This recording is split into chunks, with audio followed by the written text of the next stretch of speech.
মানস প্ৰতিম মালিৰ কবিতা সঁচা বন্ধুত্ব।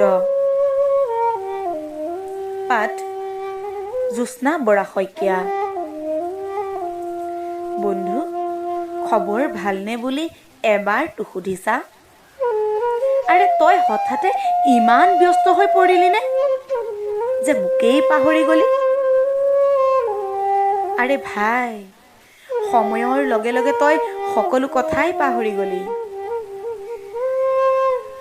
পাহৰিবিয়ে দেচোন, তই যে এতিয়া খুব ব্যস্ত হৈ পৰিলি। তোৰ মনত আছে তই যে মোক সঁচা বন্ধুত্বৰ কথা কৈছিলি?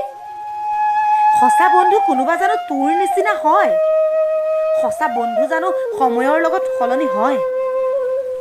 সঁচা বন্ধুহে জানো ব্যস্ততাৰ নাম দি বন্ধুকেই পাহৰি যায়?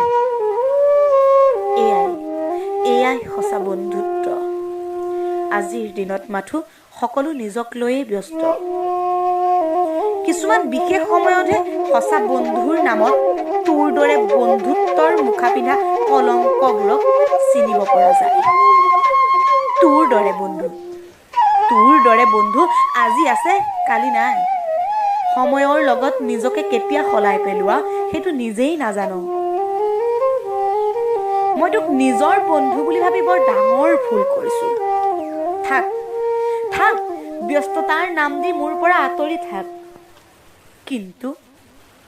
কিন্তু এটা কথা মনত ৰাখিবি, কোনোবাই এবাৰ নজনাকৈ কৰা ভুলটো কিন্তু জানি বুজি দ্বিতীয়বাৰ কেতিয়াও নকৰে।